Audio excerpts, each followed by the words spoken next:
Bernie just said Sanders beats Trump by 11 There points. was a poll that just came out a few hours ago from CNN. Now, one of the charges that our opponents levy at us is they say, well, you know, Bernie's a nice guy, combs his hair fantastically.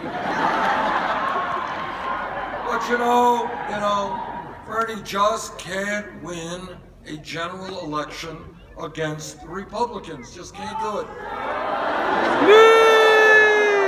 Now, polls are polls. They go up, they go down. We take them with a grain of salt. But this poll is very consistent with many other polls. Let me read you some numbers. Nationally, this is a CNN poll.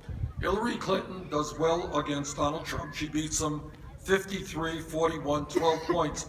We beat him by 20 points.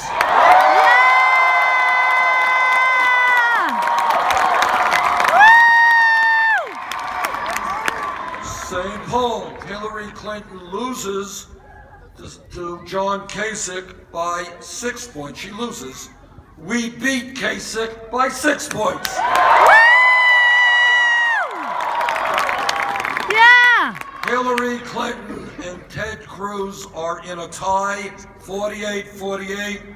We beat Cruz by 13 points.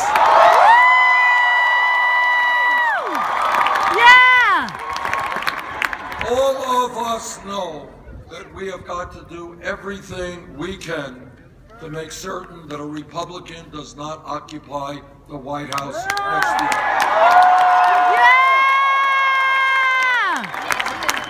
I believe, objectively speaking, there is no question but that you are looking at the strongest Democratic candidate to defeat the Republicans.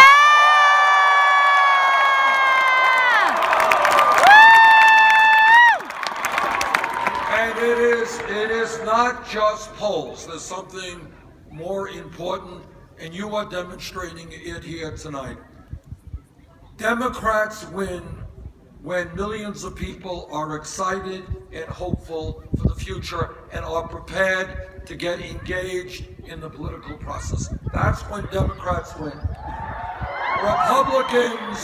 Republicans win when people are demoralized, when the voter turnout is low, and when the billionaires buy elections. I don't think any fair-minded person would disagree with the assertion that our campaign has the energy, has the momentum, and can bring out large numbers of people.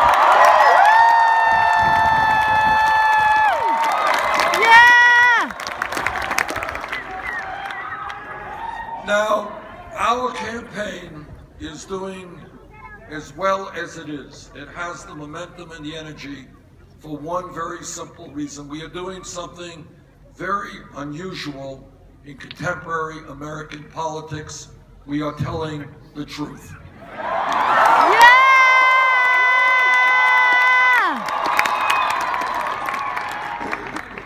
Now, the truth is not always pleasant.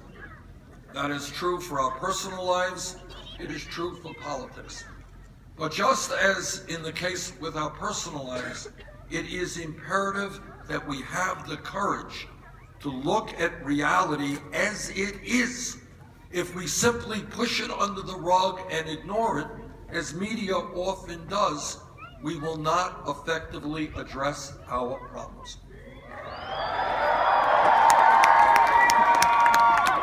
That is what this campaign is doing. Number one, when we look at the many crises facing this country, at the top of my list is the fact that we have a corrupt campaign finance system that is undermining American democracy. Yeah! Truth! Democracy is not a complicated idea. What democracy means, you gotta vote, and you gotta vote, and you gotta vote. Majority wins. Democracy does not mean billionaires buying elections. Yeah!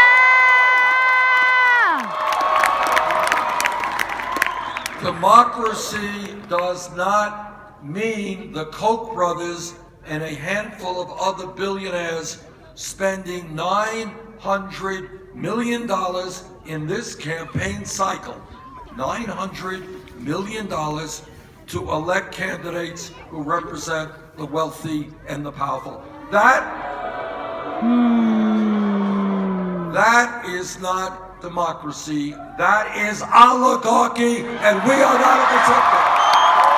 Yeah! Woo! Too many people have fought and died to defend democracy. We are not going to allow this country to become an oligarchic society.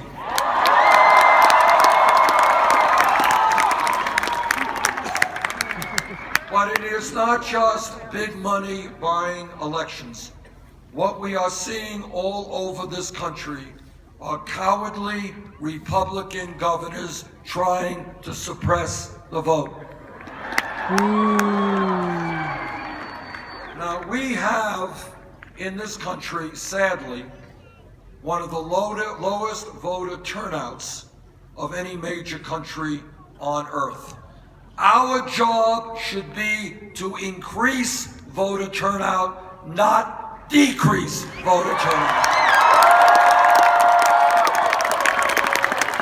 Republican governors in a dozen different ways are trying to make it harder for poor people, for old people, for young people, for people of color to vote. That is a disgrace. That is unacceptable. And if I am elected President of the United States, trust me, our Department of Justice will take on these Republican governors.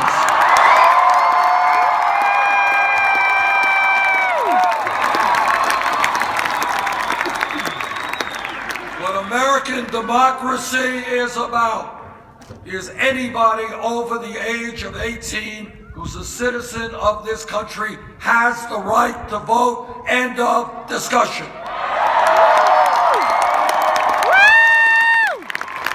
And I say to those cowardly Republican governors, if you don't have the guts to participate in a free and fair and democratic election, get out of politics, get another job. Yeah, Bernie! Woo! Yeah! What this campaign is about is revitalizing American democracy, making sure that every American knows that in a democracy, he and she are powerful people if they exercise that power. Yeah! But our campaign is not just about ending a corrupt campaign finance system. It is about ending a rigged economy. Yeah! Let me tell you what a rigged economy is, because the television news and the radio guys and the newspapers are not going to tell you, so let me have the honor of telling you. Yeah, Bernie!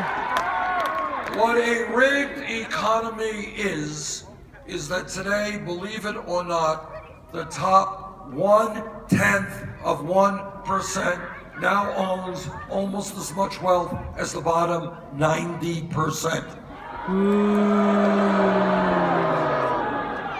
That's scary. What a rigged economy is about is the wealthiest 20 people owning more wealth than the bottom 150 million Americans, half our population. And let me give you another example of what a rigged economy is about. The wealthiest family in the United States is the Walton family that owns Walmart.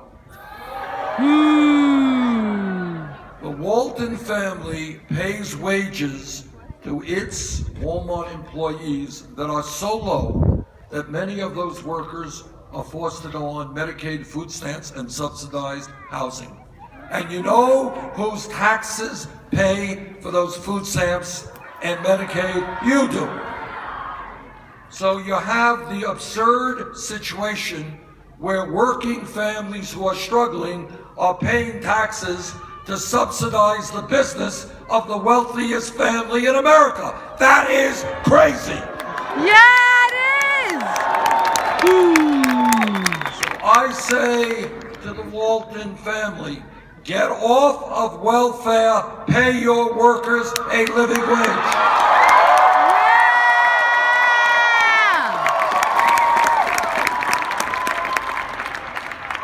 And here's what else a rigged economy is about. In the last 30 years, we have seen a massive explosion of technology. Almost all workers are producing more than workers used to. And yet, despite that, in my state of Vermont and here in Arizona, we got all over this country millions of people working longer hours for lower wages. We have people working not one job, but 2 jobs. We have people who are working 3 jobs. We have moms working, we got dads working, we got kids working. Turns out that as Americans, we work the longest hours of any people in the industrialized world. Wow. And yet, after all of that work, when mom and dad are out working and not paying enough attention to the kids, after all of that, 58% of all new income generated today goes to the top 1%.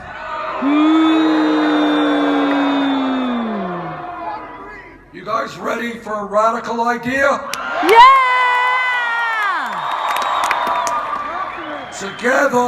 Together, we are going to create an economy that works for all of us, not just the 1%.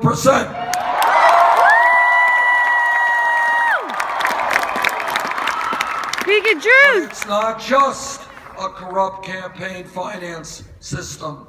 It is not just a rigged economy. It is a broken criminal justice system. Now, what this campaign is about is asking the American people to think outside of the box, not accept the status quo as the reality that we have to continue. We are the wealthiest country in the history of the world. You tell me why we should be having more people in jail than any other country on earth. And the people in jail are disproportionately African American, Latino, and Native Americans. Now let me tell you some of the reasons why we have more people in jail today. It's not discussed at all. Youth unemployment is off the charts. For high school graduates who are white, youth unemployment 33%, Latino 36%, African American 51%. You ready for another radical idea? Together for our young people, we're going to invest in education and jobs, not jails and incarceration.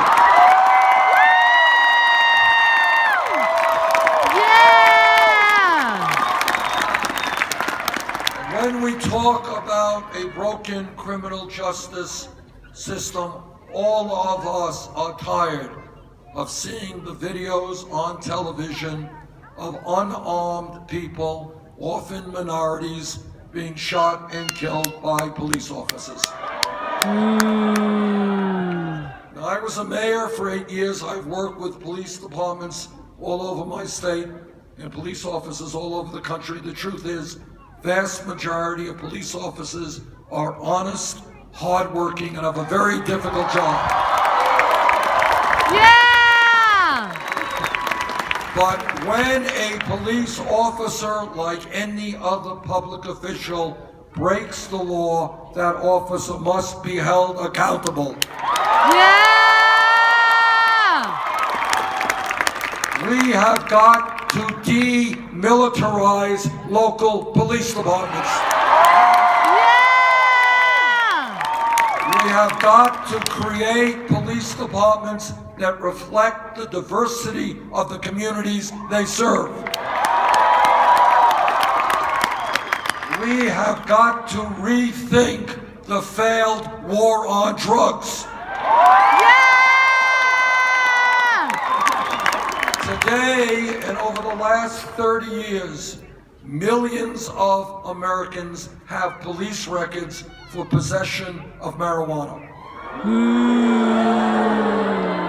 And a police record is not a joke when you're out applying for a job. Lives are ruined. Kids can't get jobs, then they do bad things to get income, and they end up in jail. In my view, right now, we have under the Federal Controlled Substance Act, at the Schedule 1 level, is marijuana.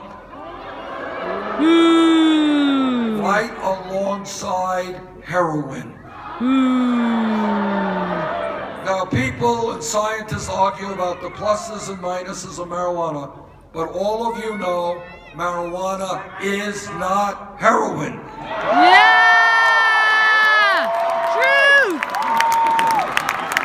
And that is why I have introduced legislation to take marijuana out of the Federal Controlled Substance Act.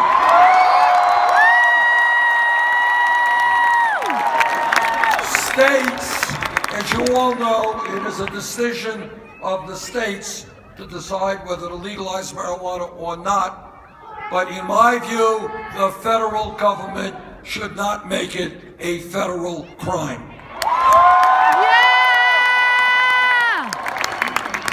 When we talk about drugs in my state of Vermont, in neighboring New Hampshire, all over this country, we have an epidemic of heroin addiction and opiate addiction. Every day, people are dying from overdoses. In my view, when we talk about drug addiction and substance abuse, we must consider it a health issue, not a criminal issue.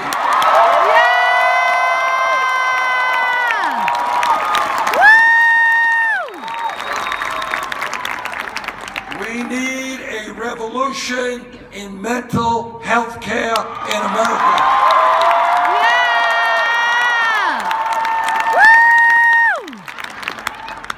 When people need help, if they are addicted or if they are facing mental crises, they should be able to get the care when they need it, not 6 months from now.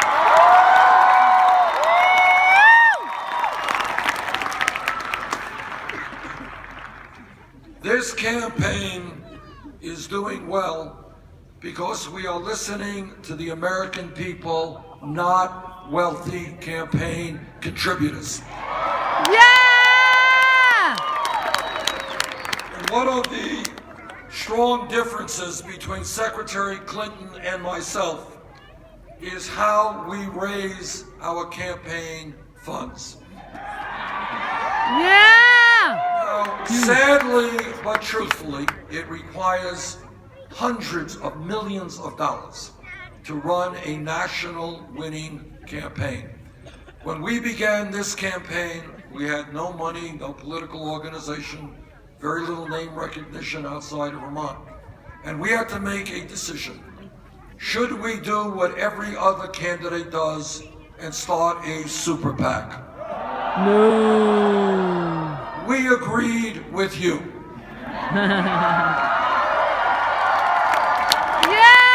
And after about 1/10 of 1 second, we concluded we don't represent the billionaires. We don't represent Wall Street. We don't represent the drug companies. We don't represent corporate America. We are not going to have a super PAC, but we're going to do fundraising in a very different way. And what we did was pretty radical. We simply said to the American people, look, if you want real change in this country, if you want a candidate who's going to take on all of the special interest in the billionaire class, go to berniesanders.com and send us a contribution.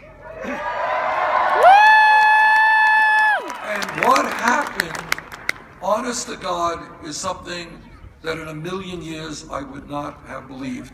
As of today, we have received well over 5 million individual contributions.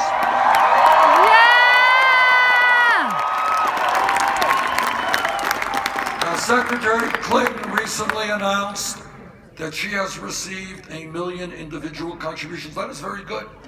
We have received 2 million individual contributions. 2 million individual donors making over 5 million contributions. And that is, as I understand it, unprecedented for this point in a campaign.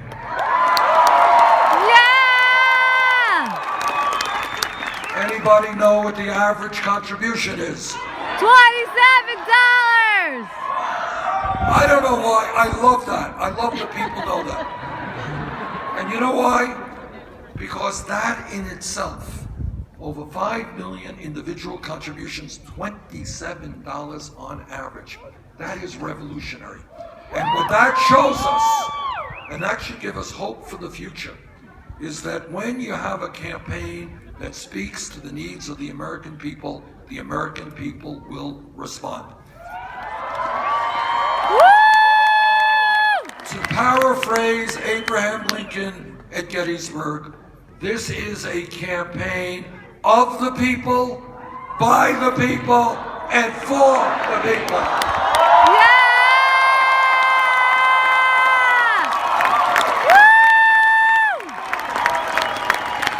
Now, Secretary Clinton has chosen to raise her campaign funds in a very different way. She has several super PACs. Her largest super PAC recently reported raising $25 million from special interest, $15 million from Wall Street alone. Also raised money from the fossil fuel industry and the drug companies. And in addition to that, as many of you may know, Secretary Clinton has given speeches on Wall Street behind closed doors for $225,000 a speech. Now, as I've said before, I think that if you get paid $225,000 a speech, and there were many speeches, this speech must be of extraordinary brilliance. It must contain wisdom that will transform our planet. It must be written in Shakespearean prose. And if that speech is so great, it should be shared with the American people.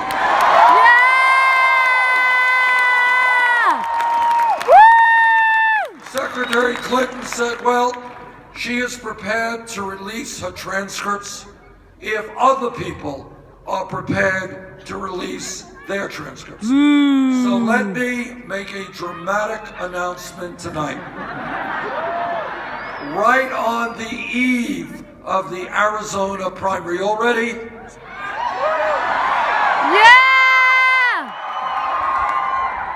I am prepared to release all of the transcripts of the speeches I gave to Wall Street. Are you ready? Here they are.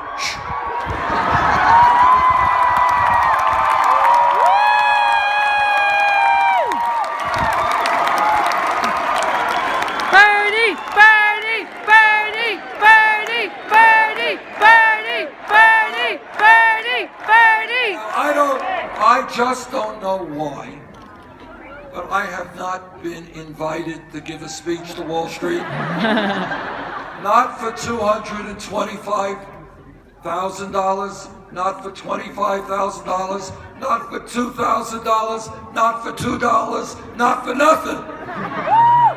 But if Wall Street wanted to invite me to give a speech before them, this is what I would say, and by the way, I would be happy to release the transcript. What I would say is that the greed and recklessness and illegal behavior of Wall Street drove this country into the worst economic downturn since the Great Depression.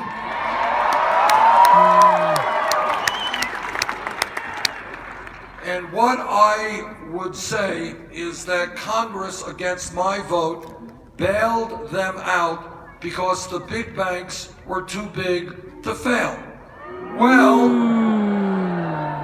Well, I would remind Wall Street that 3 out of the 4 largest banks in this country today are bigger than they were when we bailed them out because they were too big to fail. I would mention to Wall Street that the 6 largest financial institutions in this country have assets of some $10 trillion, 58% equivalent of the GDP of this country. They issue 2/3 of the credit cards in this country and 1/3 of the mortgages. And what I would tell them, as I have told the American people, when you have a handful of banks with that much economic and political power, what we need to do is reestablish Glass-Steagall legislation, and most importantly, we need to break them up. Yeah! Woo! Now, I could be wrong, but I doubt if that speech would get me $225,000 from Wall Street. Now, this campaign has done well because we listen to ordinary Americans and not just billionaire campaign contributors. And by the way, we listen a lot to the working people of this country. Woo! And what workers in Arizona and across this country have told me is they can't make it on $7.25 an hour minimum wage, or $8 or $9. And what they are telling me, and I agree, we need to raise the minimum wage to a living wage, $15 an hour. Yeah! And my understanding is that right here in Flagstaff, your city council is prepared to go forward and provide a $15 an hour minimum wage.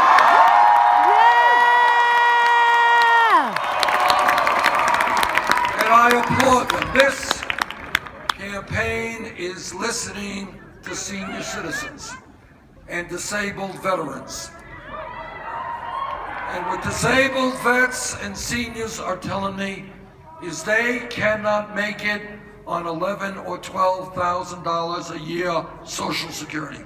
And you know what? Nobody can make it on $11,000 or $12,000 a year. And that is why I will reject all Republican efforts to cut Social Security, and I've got bad news for them. We're not going to cut Social Security, we're going to expand Social Security. Yeah! This campaign is listening to women.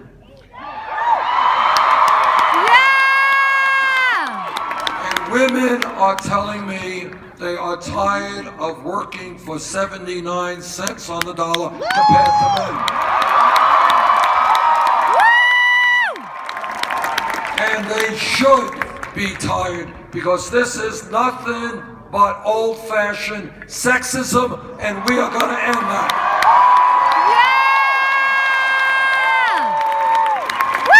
And I know that every man here tonight will stand with the women in the fight for pay equity.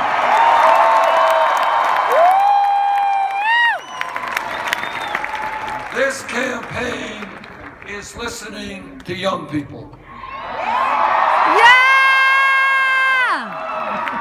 And one of the most gratifying aspects of this entire campaign so far is that in state after state, we are winning the young people's vote by very large margins. Huge! And obviously, what that should tell everybody in this country is the young people, the future of America, are fighting for a new America, a new set of priorities. Yeah!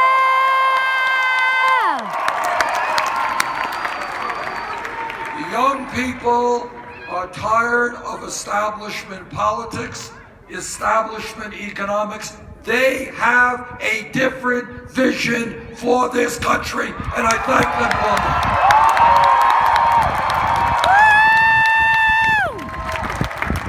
Young people are telling me is why should it happen today that for the first time in the modern history of this country, young people may well have a lower standard of living than their parents. This is the American dream in reverse. My parents never had any money, but they worked hard and they hoped that my brother and I could do better than they did financially, and we have. That's been the American dream. Parents working hard so their kids could do better. It is not acceptable to me that that American dream is disappearing. And we're going to create an economy that rebuilds and rekindles that America. Yeah! And what young people are also telling me is they say, Bernie, everybody told us that education is enormously important. They told us to get the best education that we could. They said it was good for ourselves and good for the country. And yet now we are leaving school $30,000, $50,000 in debt.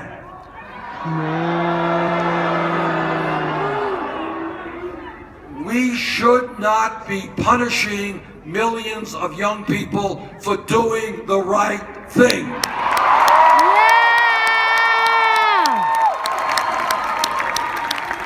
Think outside of the box and outside of the status quo. Think for a minute. Everybody knows we live in a competitive global economy.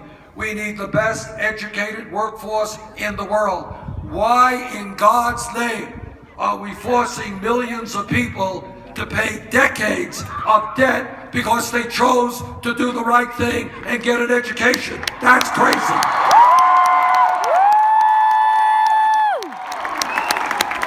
We're going to do two things. Number one, everybody here knows that 100 years ago, people with great foresight fought for free public education, first grade to the 12th grade, an enormous achievement. But the world and the economy have changed. Today, people need more education than just a 12th grade education. So, in the past, first grade to 12th grade public education was great. You graduated high school 50 years ago, you can go out and get a great job. The world has changed, and that is why I believe when we talk about public education today, we must insist that public colleges and universities be tuition free.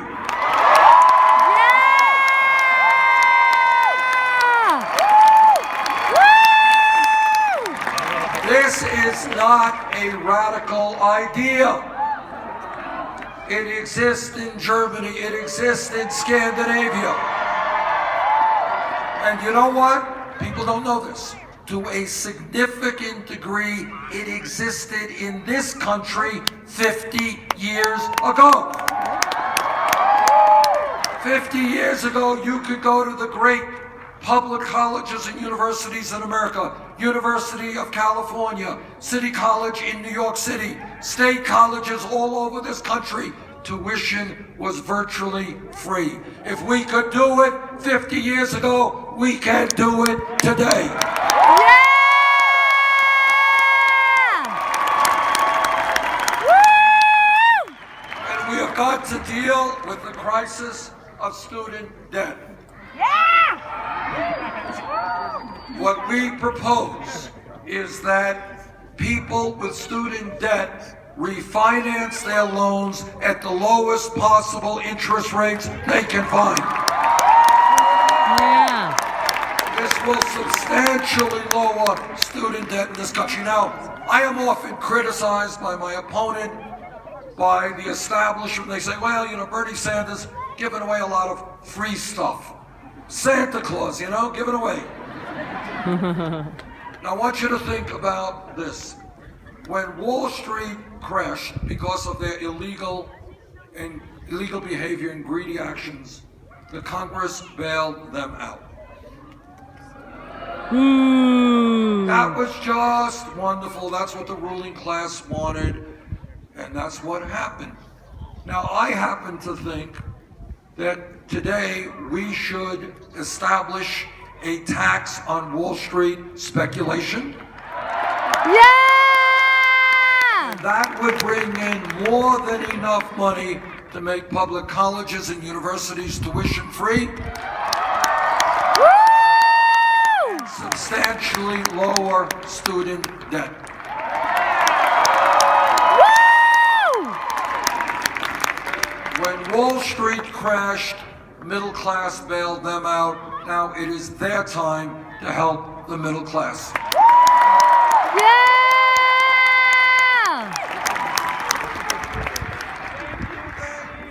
This campaign is listening to the Latino community. Woo!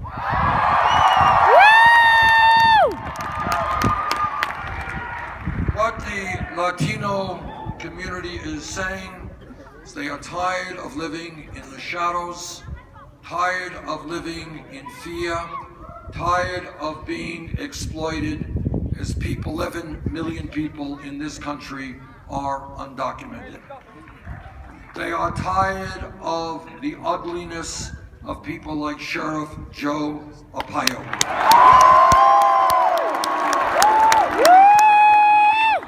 They are tired of the ugly insults from people like Donald Trump. Yeah! And what they are saying, and I agree, the time is long overdue for this country to move to comprehensive immigration reform and a path towards citizenship.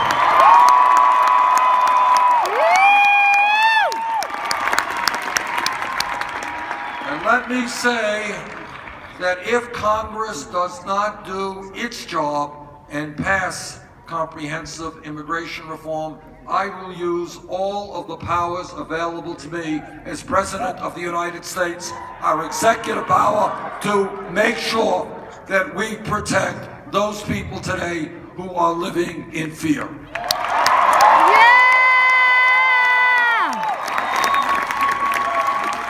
The goal of a sane immigration policy is to unite families, not divide families. Yeah! The goal of a sane immigration policy is to end the deportations we are now seeing. Woo! This campaign is listening to our brothers and sisters in the African American community. Yeah! And what they are saying is, how could in this country we see a situation like we are seeing in Flint, Michigan, where children are being poisoned by excessive lead in the water? How in America, the wealthiest country in the history of the world, can we see minority community after community with outrageous high levels of unemployment, with schools that are failing, with healthcare systems that are totally inadequate? And what my brothers and sisters in the African American community ask me, how does it happen that we can spend trillions of dollars on a disastrous war in Iraq, but we cannot rebuild the inner cities of America?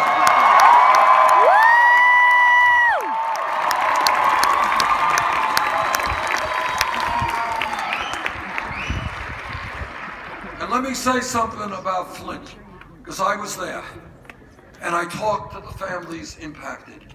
What I heard was literally incomprehensible. It was hard for me, honest to God, to register what people were saying. Children in America in 2016 being poisoned. But if you think that it is only Flint that has a crumbling water system, you would be mistaken. Hundreds of other communities are struggling with inadequate and antiquated water systems and wastewater plants. In my state of Vermont, we have many bridges which are in massive need of repair, roads, potholes all over America, traffic congestion, airports need work, our rail system needs major upgrading, metropolitan rail systems all over the country need work, our levees, our dams. This is America. We should not be having a crumbling infrastructure.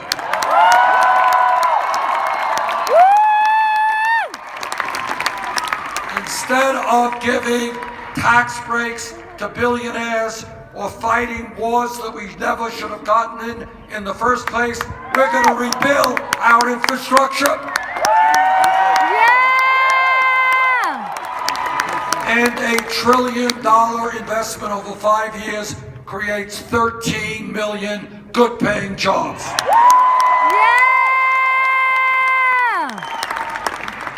This campaign is listening to the Native American community. And I have had the privilege of meeting with tribal leaders here in Arizona, in fact, all over this country. Anybody who has studied American history for 3 minutes knows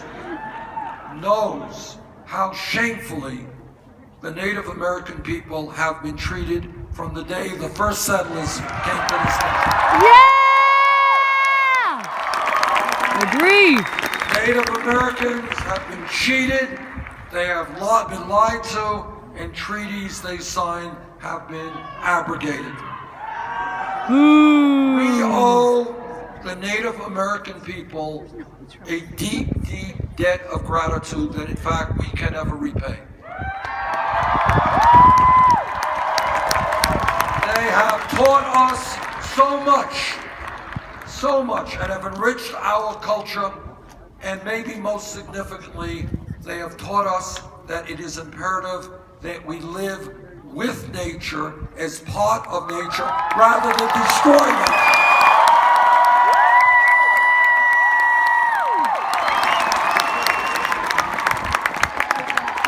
As President of the United States, I will begin the process of treating the Native American people with the respect and dignity they deserve.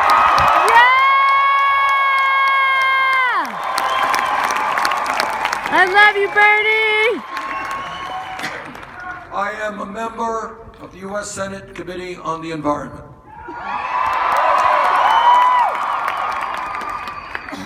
And I have talked to scientists throughout our country and throughout the world. The debate is over. Climate change is real.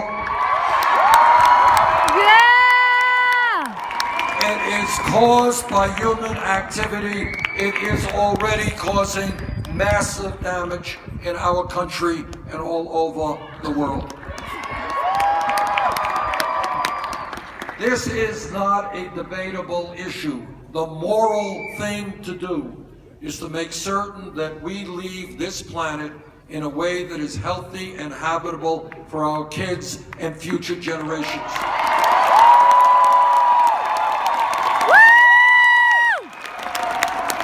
We have got to summon the courage to take on the fossil fuel industry and that their short-term profits are not more important than the future of this planet.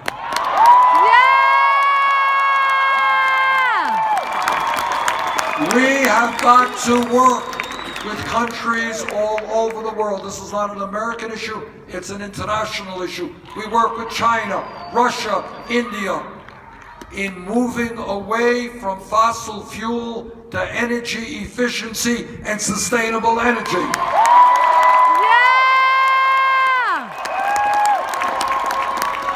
All of you know that your beautiful state of Arizona has an extraordinary natural resource. It's called the sun.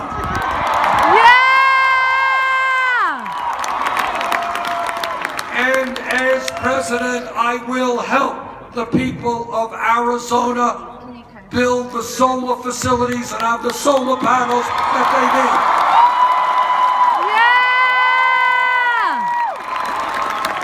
Arizona can be producing electricity not only for this state, but for the entire West. That's the future of America.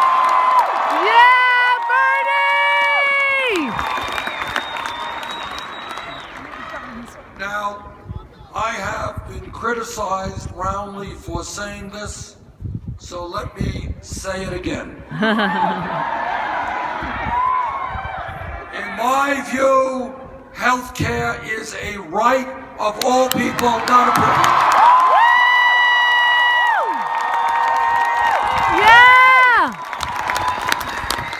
There is something very wrong when every other major country on earth, the United Kingdom, France, Germany, Holland, Scandinavia, Canada, every major country guarantees healthcare to all people except the United States. I'm a member of the committee that wrote the Affordable Care Act. It has done some very important and positive things. We have done away with the obscenity of pre-existing conditions. 17 million Americans now have health insurance as a result of the ACA, and we have done away with discrimination against women who are paying higher premiums than they should have. But here is the other reality, and that reality is despite the success of the Affordable Care Act, 29 million people still have no health insurance. Many more are underinsured with high deductibles and co-payments. Sound familiar? Yes. And we are being ripped off in an unconscionable way by the greed of the drug companies. Drug companies are charging us by far the highest prices in the world for the medicine we need. Situation is so crazy that 1 out of 5 Americans cannot afford the medicine their doctors prescribe. And then on top of all of that, we are spending much, much more per capita on healthcare than any other country. We spend almost 3 times what the British do. They guarantee healthcare to all. 50% more than the French, much more than the Canadians. Now, I believe, my opponent does not, but I do believe, that the American people have the courage and the willingness to take on the private insurance industry, to take on the drug companies, and to move this country to a Medicare for all, single-payer healthcare system.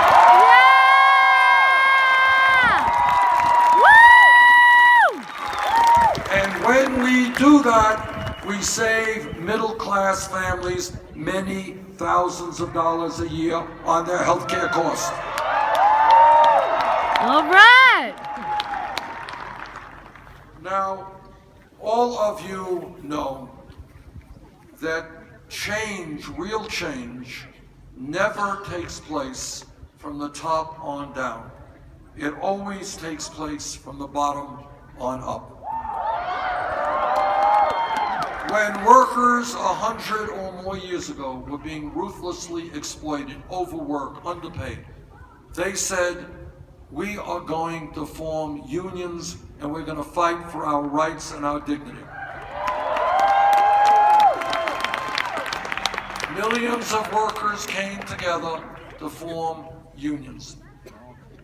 The civil rights movement in this country resulted from millions of African Americans and white allies and other allies saying over hundreds of years that this country will not be based on racism, bigotry, and segregation. Yeah!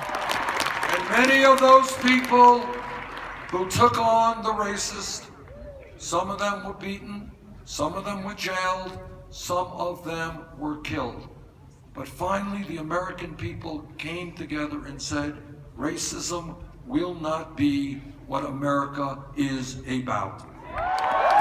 Yay! People forget this, but 100 years ago, not a long time in a historical perspective, 100 years ago, women in America did not have the right to vote. They could not go to the schools they wanted to go to. They could not do the jobs they wanted to do 100 years ago. But women and their male allies said, sorry, in America, women will not be second-class citizens.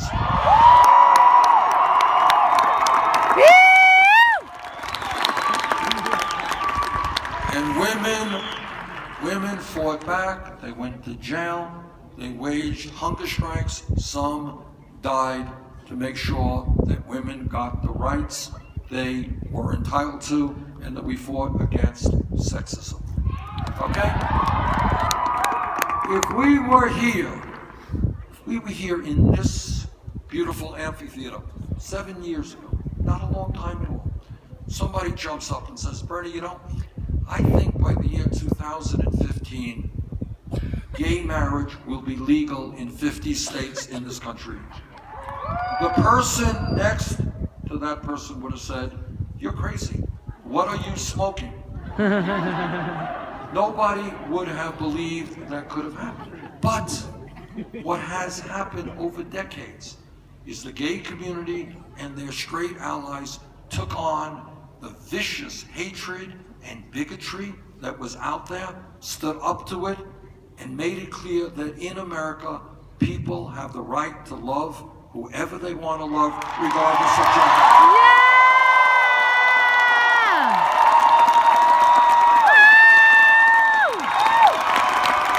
And let me give you an even more contemporary example of how change comes about. If we were here 4 or 5 years ago, and somebody jumped up and said, you know, Bernie, this $7.25 minimum wage is really a starvation wage. It really is awful. I think we should raise that minimum wage to, say, $15 an hour. What people in the room would have said, $15 an hour? You're nuts. That's double what it is right now. We can never get $15 an hour. But workers in the fast food industry, in McDonald's, in Burger King, in Wendy's, they went out on strike. They stood up, they fought back, and then you know what happened? A couple of years ago, Seattle, $15 an hour. Yeah! San Francisco, Los Angeles, Oregon, $15 an hour. Yeah! New York State, $15 an hour. Yeah! And hopefully, Flagstaff, $15 an hour.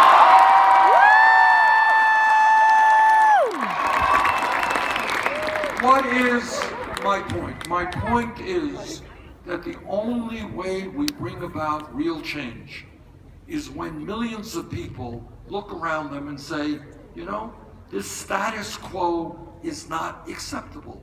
We have got to change. We've got to rid ourselves of racism and sexism and homophobia. We've got to rid ourselves of the exploitation of millions of workers. And I think what is happening right now, and what this campaign is about, is all over this country. People are looking around them and they're saying, what is going on in America? Why is it that we have more income and wealth inequality than any other major country on earth? Why is it that we are the only major country that does not have paid family and medical leave? Why is it that millions of our young people are suffocating with student debt?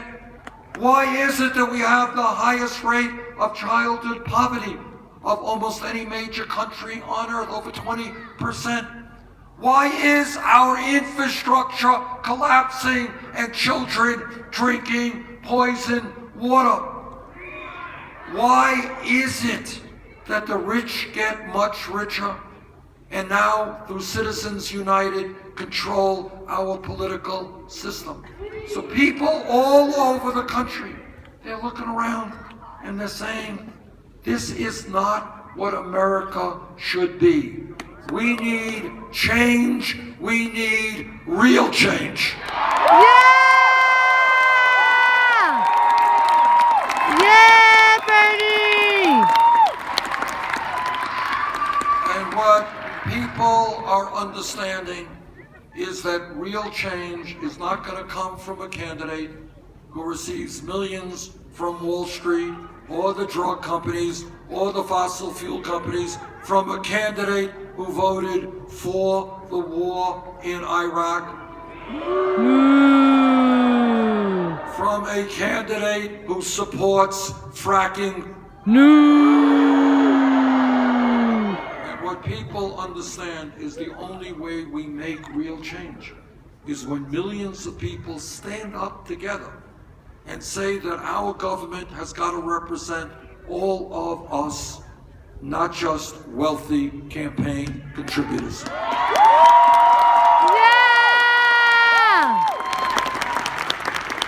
Now, many of you know that it is possible, we'll see what happens, that Donald Trump will be the candidate for president of the Republican Party. Let me tell you why Donald Trump will not be elected president if he is the Republican nominee.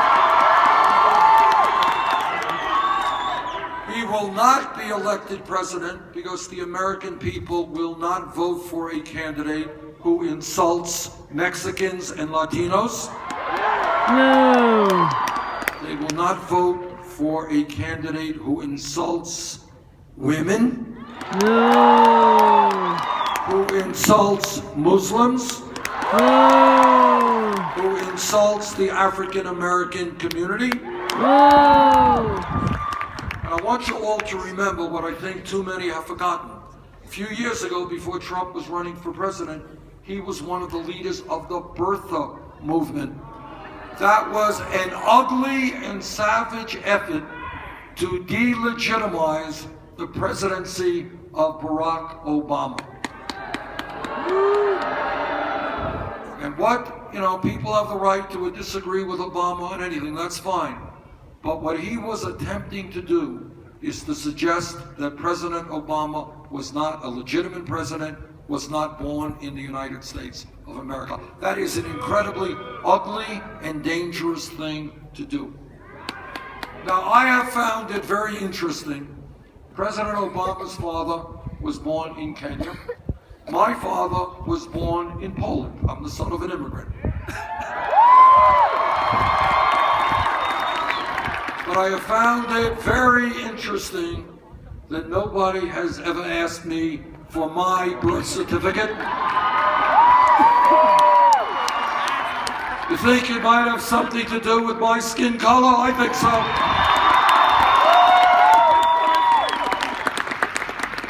Donald Trump will not be elected president because the American people understand that bringing our people together, black and white and Latino and Asian American and Native American, straight and gay men and women, bringing people together always trumps dividing us up. Yeah! The American people understand that coming together and supporting each other to help each other always trumps selfishness. Yeah! The American people most profoundly understand, and this is deep and maybe the most important thing. They understand what every major religion on earth has taught us. Christianity, Judaism, Islam, Buddhism, every religion. That at the end of the day, love trumps hatred. Yeah! Woo!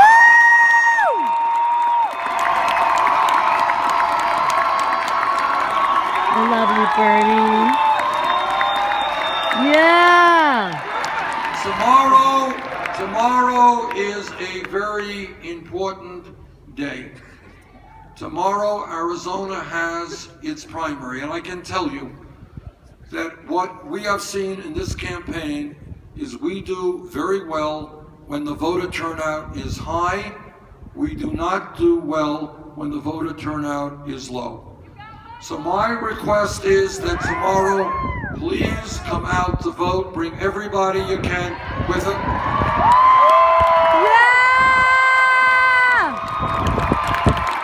And tomorrow, the great state of Arizona will have the opportunity to help lead this country into a political revolution. Thank you all. Yeah!